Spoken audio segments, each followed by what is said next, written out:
मैं यतिवर्य कुमार विजय आज आपको इस वीडियो में व्यापार या व्यवसाय में वृद्धि के लिए क्या ऐसा उपाय करें जिससे कि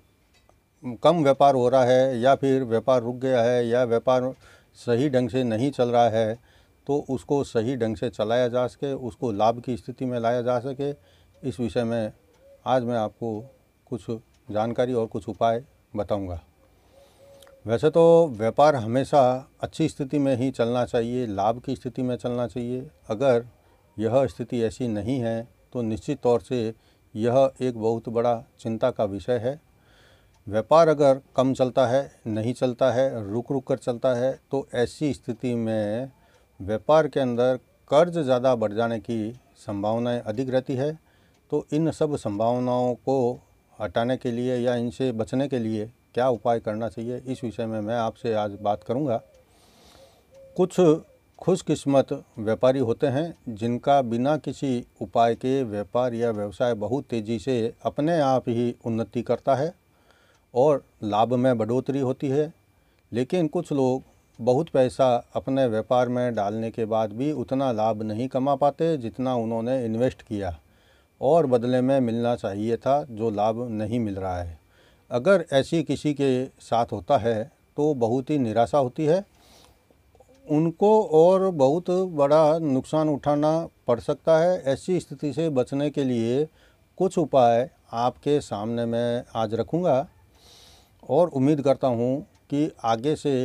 यह उपाय आपके लिए लाभदायक सिद्ध हो सके। मैं उपाय बताऊं इससे पहले मैं आपसे अनुरोध निवेदन करना चाहता हूं कि आपने अगर अभी तक मेरे चैनल को सब्सक्राइब नहीं किया है तो सबसे पहले आप इसको सब्सक्राइब करें, पास में लगे घंटी के बटन को भी दबाएं और यह जो मेरा वीडियो है यह अनेक छोटे से बड़े व्यापारियों के लिए बहुत उपयोगी है। आप इस वीडियो को लाइक करने के बाद में आगे व्हाट्सएप के आपके जितने भी ग्रुप है वहाँ भेजें, अपने परिवार के जितने भी लोग हैं वहाँ भेजें और प्रत्येक व्यापारी के पास में इसको भेजें ताकि हर व्यापारी घाटे के व्यापार से मुनाफे के व्यापार तक अपना कारोबार अच्छे से ले जा सके, पहुँचा सके। अब देखते हैं कि घटते व्यापार और बढ़ते कर्ज से मुक्ति पाने के लिए या व्यापार जो रुका हुआ है, अटका हुआ है, कम चल रहा है, उसको चलाने के लिए हम क्या क्या उपाय कर सकते हैं। अगर आपकी बहुत मेहनत के बाद भी व्यापार की स्थिति अच्छी नहीं हो रही है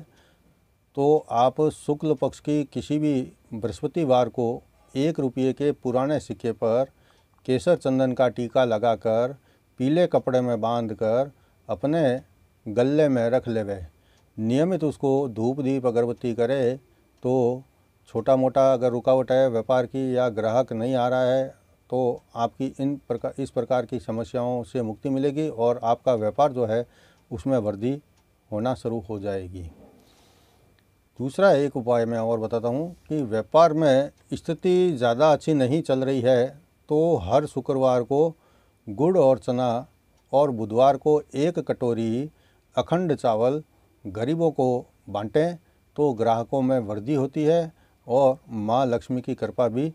बनी रहती है। अब एक उपाय और देखते हैं कि अगर व्यापार में कमी हो रही है, ग्राहक नहीं आ रहे हैं या व्यापार कम हो रहा है, घाटे में जा रहा है तो आप क्या करें ऐसा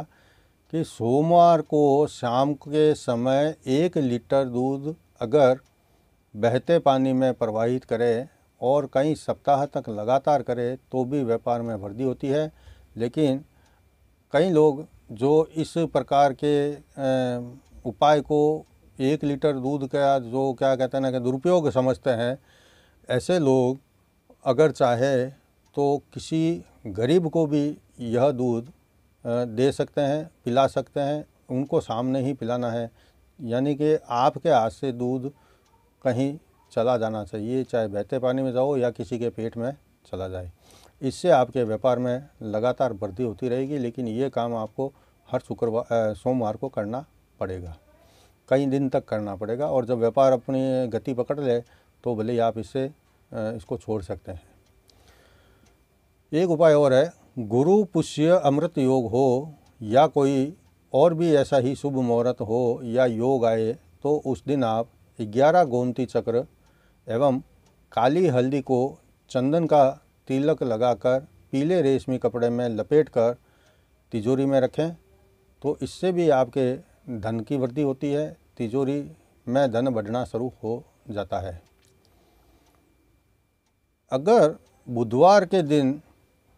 किन्नर को आप हरा वस्त्र और कुछ रुपये दान दें और दिए हुए में से 1 रुपया वापस मांग कर ले लें और उसको तिजोरी में रखें तो भी धन में वृद्धि होना शुरू हो जाती है, ऐसा प्राय माना गया है और कई लोगों को ऐसा करने से लाभ मिला भी है। छठा एक और उपाय है, गुरुवार के दिन कच्चे सूत को केसर से पीले रंग में रंग कर अपने व्यापार स्थान में बैठने की गद्दी के नीचे रख दें तो व्यापार में ग्राहकों की वृद्धि निश्चित होती रहती है। अब एक 7वां उपाय और देखते हैं। किसी शनिवार के दिन यदि सुबह पीपल के पत्ते को तोड़कर लाए और उसे गुलाब जल आदि से धोकर शुद्ध कर ले, फिर उसके बाद में कुमकुम या फिर पीले चंदन पाउडर से अनार की कलम से उसके ऊपर लिखें ओम नमो भगवते वासुदेवाय, ऐसा लिखकर अपने बैठने की गद्दी के नीचे रख लें तो भी आपके आय में बढ़ोतरी होगी। यह जो प्रयोग है यह शनिवार के दिन किया जाता है और अगले शनिवार जब आता है तो पुराना पत्ता उठाकर पीपल के पेड़ के नीचे रख देते हैं या बहते पानी में इसको प्रवाहित कर देते हैं, या फिर ऐसी कोई सुविधा ना हो तो अपने पास में किसी एक खास जगह पर इसको जमा करके भी रख लें। फिर कभी जब कहीं ऐसी जगह हो जाना आना तो उस समय भी ये सारे पत्ते प्रवाहित एक साथ भी कर सकते हैं। एक उपाय और देखते हैं कि ग्राहक दुकान पर आते हैं लेकिन ज़्यादातर बिना कुछ लिए ही वापस लौट जाते हैं, तो दुकान में एक आप सिद्ध किया हुआ 11 यंत्रों वाला व्यापार वृद्धि लक्ष्मीदायक यंत्र स्थापना करें और इसको पहले सिद्ध करवा लें और बाद में स्थापना करके इसका नियमित पूजन करें। निश्चित तौर से यह जो यंत्र है व्यापार वृद्धि लक्ष्मीदायक यंत्र, यह यंत्र इसमें 11 प्रकार के यंत्र बने होते हैं और यह 11 प्रकार के जो यंत्र होते हैं वह व्यापार से लक्ष्मी से संबंधित होते हैं। यह इनका दुकान के अंदर स्थापन करने से दुकान में निश्चित तौर से ग्राहकों में बढ़ोतरी होती है। अब एक उपाय और देखते हैं। दुकान में आय तो बहुत होती है लेकिन खर्च अधिक हो जाता है, इससे लाभ हानि बराबर हो जाती है, तो अपने व्यापार स्थान में एक सिद्ध किया हुआ अद्भुत लक्ष्मी प्राप्ति यंत्र अवश्य लगाएं। यह आपके अनावश्यक खर्च जो है या जो अनावश्यक रूप से व्यापार के अंदर परेशानियां पैदा होती है उसको बंद कर देगा और आपके पास में व्यापार में धन जमा होना शुरू हो जाएगा और जो कोई आपका कर्ज आदि है वह भी आपको आसानी से चुकाने में मदद करेगा। अगर आपका पैसा किसी में डूब गया है, वह दे नहीं रहा है और आप इस यंत्र की पूजा करते हैं अद्भुत लक्ष्मी प्राप्ति यंत्र की, तो निश्चित तौर से आपका डूबा हुआ पैसा भी धीरे धीरे कुछ समय बाद वापस आना शुरू हो जाएगा। अब एक अंतिम उपाय और देखते हैं। दुकान में ग्राहक आने को तो तैयारी नहीं है, ऐसी स्थिति का सामना करने वाले व्यापारी अपने व्यापार स्थान में दुकान के अंदर की तरफ ऊपर की साइड में एक अष्टलक्ष्मी यंत्र सिद्ध करवाकर स्थापना करें तो आपकी दुकान में ग्राहक आने शुरू हो जाएंगे और धीमे धीमे करते आपके दुकान के अंदर ग्राहकों की भीड़ लगनी शुरू हो जाएगी। यह जो अष्टलक्ष्मी यंत्र होता है इसमें 8 प्रकार के अलग अलग 8 लक्ष्मियों के रूप के यंत्र बने हुए होते हैं और इसको लक्ष्मी जाप से सिद्ध करवाना पड़ता है और उसके बाद में अपने व्यापार स्थान में स्थापित करके इसको नियमित दिया बत्ती आदि करना पड़ता है, तब जाके आपकी जो समस्या है उसका समाधान निकल कर आ जाएगा। आज वीडियो में मैंने आपको लक्ष्मी जी के उपाय के बारे में कुछ बात बताया है कि जिनका व्यापार कम चलता है, हानि में जा रहा है, कर्ज बढ़ रहा है, ग्राहक नहीं आ रहे हैं, लाभ नहीं मिल रहा है, तो इस प्रकार के जो व्यापारिक कठिनाइयाँ होती हैं अनेक प्रकार की, उन सब कठिनाइयों से मुक्ति कैसे पाई जा सकती है इस विषय में मैंने आपको जानकारी दी है। आप मेरे इस वीडियो को लाइक करें और ज़्यादा आगे शेयर भी करें ताकि किसी को लाभ मिलता हो तो आपको भी पुण्य मिलने वाला है। आप इसको ज़्यादा से ज़्यादा शेयर करें।